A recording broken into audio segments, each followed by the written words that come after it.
Hello and welcome to the news update this hour. In Rome, Italy's virus reopening was supposed to be accompanied by a series of measures to limit infections in the one-time epicenter of Europe's pandemic.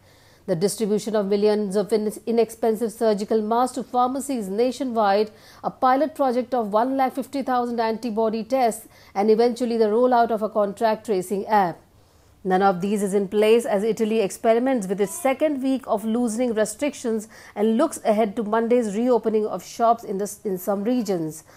Italy's Commissioner for the Emergency, Domenico Arcuri, went on the defensive on Tuesday to respond to the mounting criticism of his Phase 2 rollout. He insisted Italians know well what to do to protect themselves even if they don't have the tests, masks, contact tracing and other measures that public health authorities deem necessary for Italy to reopen. Sometimes I make mistakes for which I expect criticism and, if necessary, reprimand from Italians, Arcuri said. But he directed the blame at others and repeated that he was working solely in public's interest. Pompeo in Israel for talks on West Bank annexations. In Jerusalem, U.S. Secretary of State Mike Pompeo arrived in Israel on Wednesday for talks on regional security and the country's plan to annex parts of the occupied West Bank. He was to meet Prime Minister Benjamin Netanyahu and incoming Defense Minister Benny Gantz a day before a unity government agreed between the two men is due to be sworn in. The talks were also expected to cover common arch foe, Iran, after Israel is believed to have launched strikes against Iranian bases in neighboring Syria in recent weeks, and the Jewish state trade relations with China.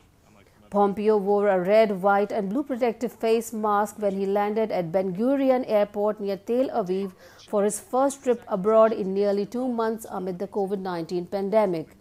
In what the U.S. Embassy in Jerusalem called a cautionary measure, Pompeo will not meet Ambassador David Friedman, who was said by an embassy spokesperson to be displaying mild upper respiratory symptoms, although he had tested negative for the novel coronavirus.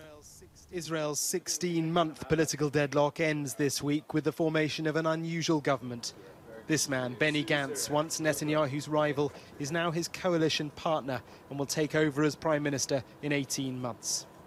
In these corona times, it's harder to read the body language, but it's true that Mr. Gantz has been less enthusiastic. The Center for Disease Control and Prevention documented stress plans for more virus flare-ups. Advice from the nation's top disease control experts on how to safely reopen businesses and institutions in the midst of the coronavirus pandemic included detailed instructive guidance and some more restrictive measures than the plan released by the White House last month. The guidance, which was shelved by Trump administration officials, also offered recommendations to help communities decide when to shut facilities down during the future flare-ups of COVID-19. The Associated Press obtained a 63-page document that is more detailed than other previously reported segments of the shelved guidance from the U.S. Centers for Disease Control and Prevention.